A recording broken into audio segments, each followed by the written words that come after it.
what for you is the relation between these philosophical approaches to photography and how photography should be thought of in its own right? Because also Jacques Rancière in several places talks about against this, on the one hand, this modernistic notion of each art having its own medium and not being, and on the other hand, about this idea that images should not be spoiled by words of theoreticians and so on.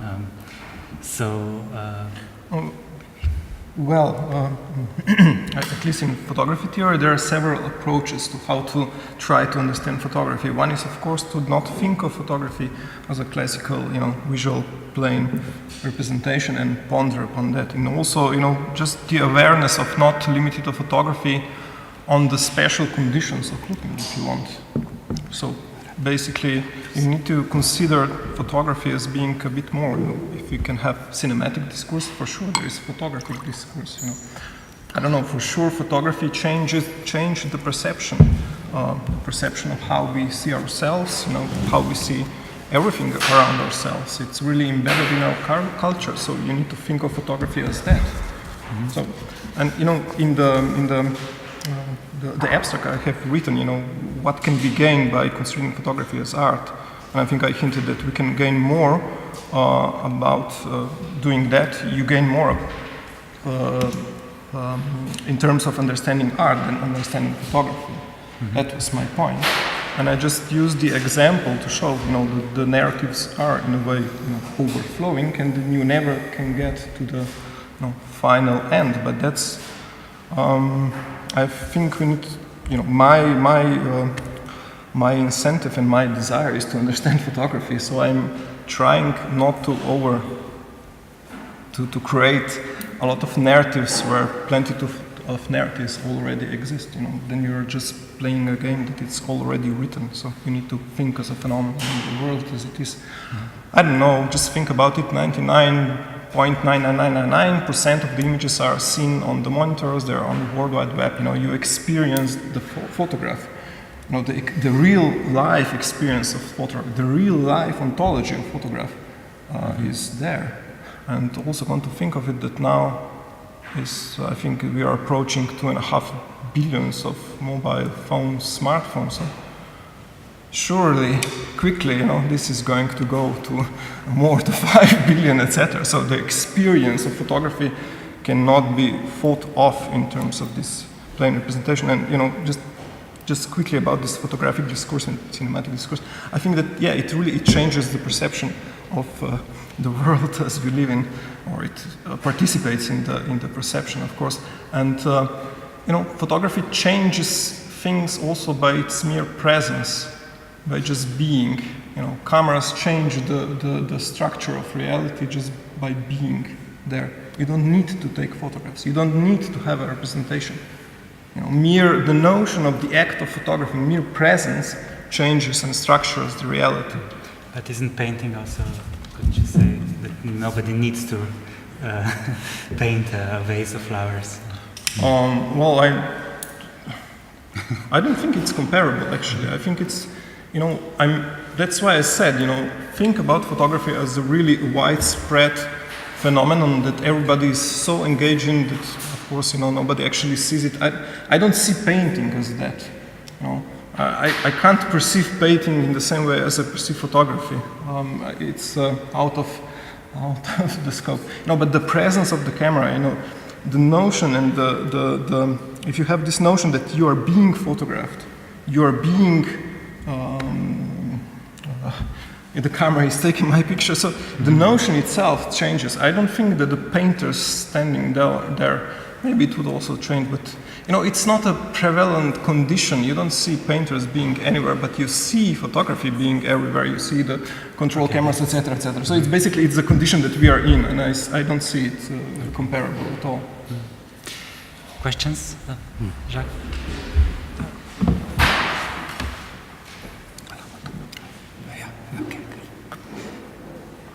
No, I just want to well, not really a question, but just one or two comments, you know, just to remind you that I never, you know, wanted to make a theory of photography or a theory of film, you know, meaning, and this is also, there's also a problem, you know, in my writing, you know, in that many assertive sentences in my books, you know, are not my assertions, you know.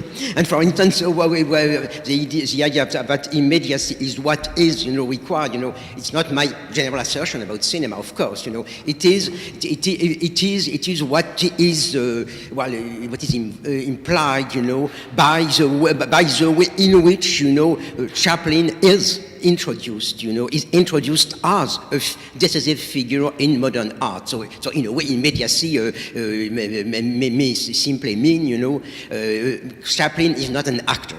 Chaplin is not an actor, so there is not a mediation of characters and acting, but the idea is directly, you know, translated into movement, or there is no more, you know, distance between idea and movement. You know, and this is something that can precisely also, you know, unite, you know, Chaplin and Epstein. You know, the idea of the idea becoming immediately movement, and it is also what Mallarmé says about Lois Fuller, you know, so things like that, you know. So, and well, regarding photography, I think, but I think I agree with what you say about cinema, but photography. But regarding photography, it's a bit the same thing, you know. I wrote on photography, for instance, this text on the pensive image, you know, is not you know, is not a text about the essence of photography, you know, and it is what makes the difference with Barthes, because in a way Barthes, you know, wants to really make a book on the essence of photography, you know, and of course the paradox is that Barthes makes a book about but an essence of photography which is entirely at odds, you know, with what is happening to photography at the same moment, you know. So the fact that Barthes really makes photography some kind of icon, some kind, you know, of projection of the body at the very beginning of the digital age, you know, and also the fact that Barthes makes photography a kind of private thing. So photography for him is always something that you have in your hands, you know, that you look, you know, so a kind of family album and so on. And well, what interested me is how is it possible to think in those terms about photography? At a moment when precisely the status of photography is entirely changing, you know. And of course, one of my questions is a pensive image. I think the first image is this image, you know, by Reneke Dijkstra, so the young girl on the, you know, on the beach. It has been much commented, you know. But the point is, at the very moment, you know, photography is entering, you know, the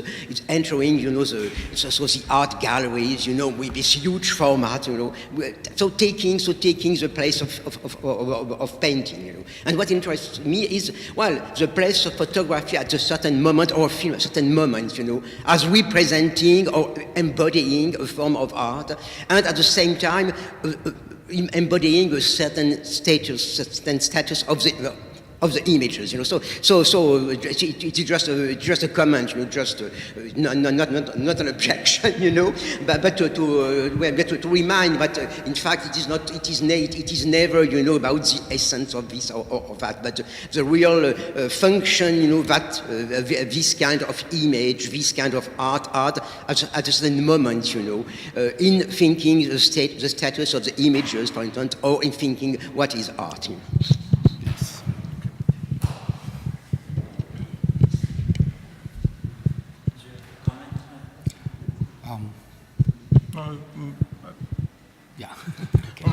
Thank you. Well, my comment or question was already partly answered by Monsieur Rancière. I wanted to maybe ask if the relationship between photography and cinema today isn't something that sort of kind of must determine also any separate theory of either photography or cinema, because in a sense they both today are part of the same aesthetic regime as we are here to discuss. And of course, photography with the arrival appearance of cinema was changed in much the same manner as painting was changed with the arrival of photography in the 19th century. But then we can see how the discourse about photography has changed throughout the era of cinema, for instance, and there is a strong kind of tradition of a critique of photography, especially in, let's say, for instance, Frankfurt School, where photography compared to cinema becomes a kind of an index of reification or just ideology in itself as compared to cinema, which of course stands for dialectics in art and thought. So photography becomes a kind of a static, frozen image of death or false nature, whereas cinema can have this vitality and power both in a sort of Soviet montage dialectical sense or with the French filmmakers and theorists of the 1920s, which Darko has mentioned, like Epstein, where cinema is sort of the essence of cinema, not only the immediacy, but also the movement and temporality of cinema is that which sort of realizes the full potential of photography by putting it into movement. So I was just maybe hoping that also Jacques Rancière would comment on this. Can we today discuss photography in a way separately from cinema, or is the kind of the age of cinema as maybe a kind of a very sort of totalizing sort of, let's say, form of the aesthetic regime sort of determines discussion of photography and changes it for good in a sense?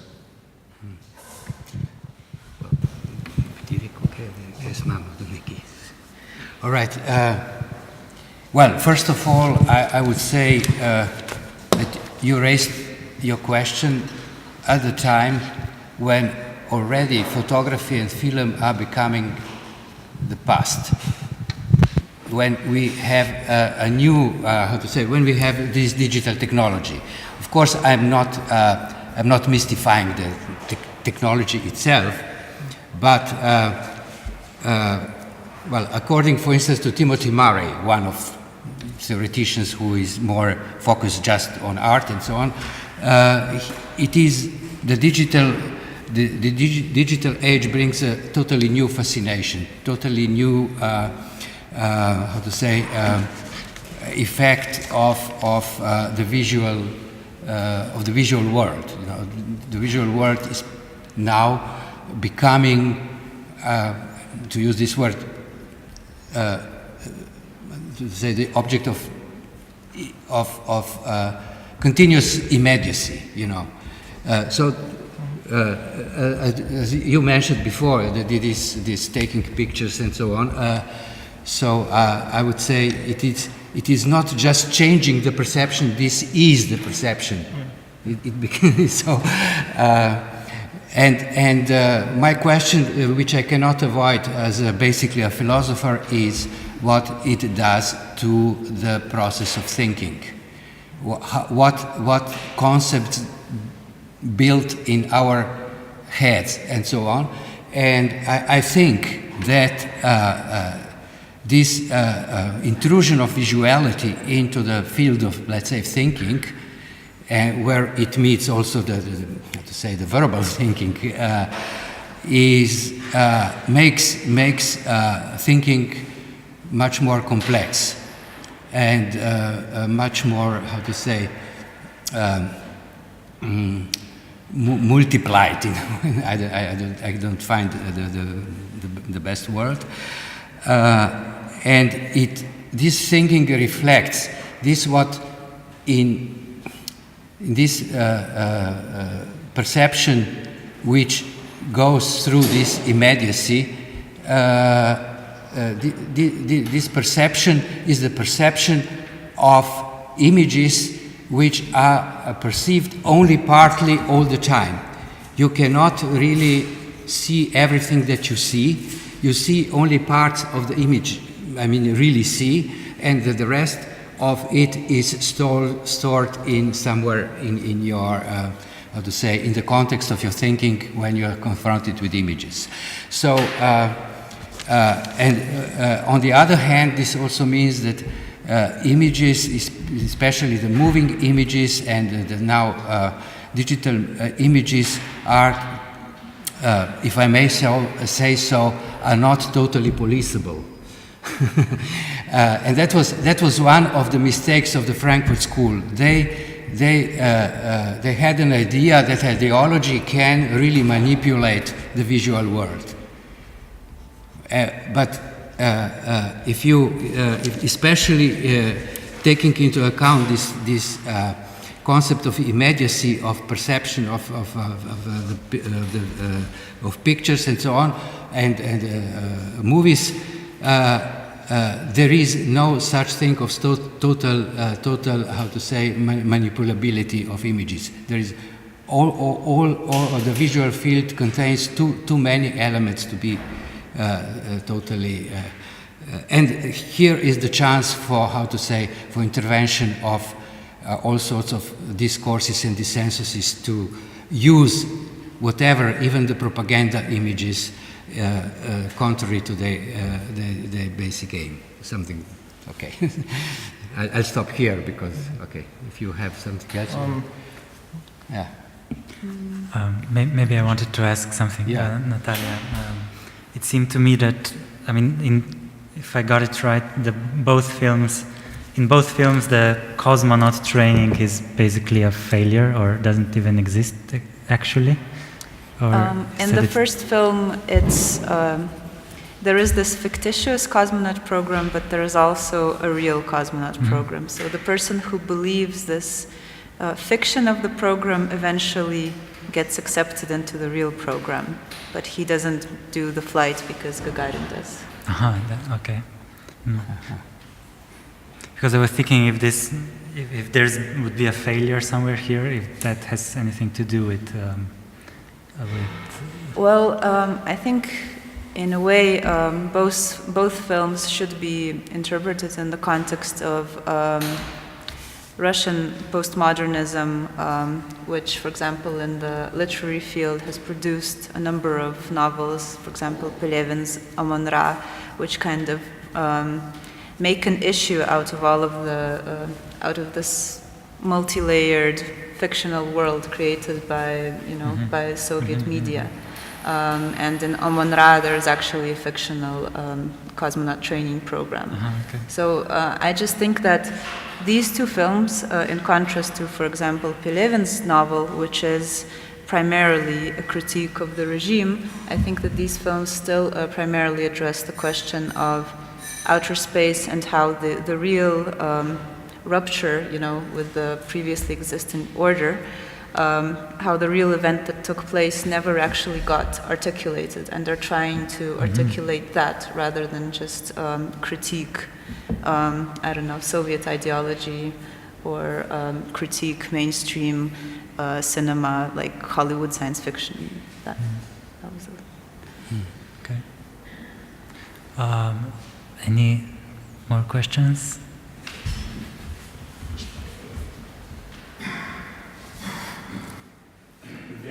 Day it can be one stupid question. I made an experiment listening, Darko, yes, to you, changing in my head meaning of language each time you uttered the word, from written to spoken.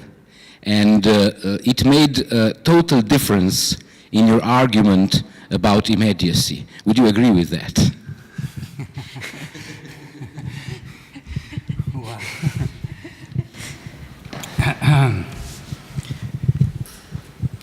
Well, I think I would agree, yes. Because, yes, basically, this is also what maybe even Jacques Rancière didn't want this effect, as you just explained a little bit what you meant by immediacy of Chaplin appearing there. But I would just say that this term of immediacy appeared very interesting to me, just because there is no immediate immediacy. You always have, how to say, the effect of immediacy based on something. So I would say, it is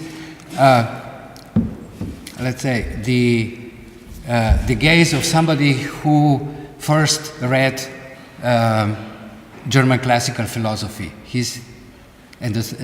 Sees the different world. The gaze of somebody who just saw one film, you know, he sees immediately something else than he could see it before, you know, before that. It's of course, it's very stupid, hypothetical construction of seeing and so on. And yeah, and also it is, yes, the written and the spoken word. Yes, it is. I think everybody who had to do this crazy job of teaching experienced that. So I could go on and on. Yeah. And I would like to add, you know, I just ask you also. I think the Soviet Russian science fiction is a very interesting field of let's say artistic visual practice. And I also remember, I know that there is one Russian group which makes multimedia presentations. You know, they make pictures and videos and okay. Yeah, and then they put that on in Venice Biennale. And what I found that was interesting in that art of I forgot the name of this group of people who do it was how to say this this aspect of imbuing the visuality with concepts. You know, it is very general description, but I would probably have to explain much more in detail. But I think that there is a special practice which has to do probably with some special relationship within the I don't know, Russian language and the history and I don't know. What do you think about that? Yeah. Well, in the context of what I presented today, I would say that the second film definitely tries to do that, tries to make this direct connection between abstract concepts, abstract symbols actually, and visuals. And yeah, I think in my understanding of the aesthetic regime, it kind of leads this film astray from what art might be within the aesthetic regime. I would also agree with you that there is a line of thought or a line of thinking, understanding art, which emphasizes this connection between imagery and concepts or symbols. I think it has been discussed a lot by the symbolists of the late 19th and the early 20th century. For example, Vyacheslav Ivanov even develops this notion of theurgic art, which would go back to the tradition of the Orthodox Christian icon, where basically the spectator steps into this relation with the icon, which involves having to read it in this very complex way in order to kind of change the spectator, to change his subjectivity, you know, consecutively upon having read the icon. So I would guess this is a direct relation between concepts and images. However, I don't think there is a rigorous theory or even philosophy which would kind of account for this, which would raise this to the level of, I don't know, philosophical discourse yet, at least not from what I have read from the tradition of Russian symbolism and Russian religious thought. I think yes. They have a tendency of falling back upon strange, mystic kind of conceptualizations, and I'm not sure if how, you know, I'm not sure what to do with it yet. Yeah, okay. Yeah, I suppose you're welcome. Okay.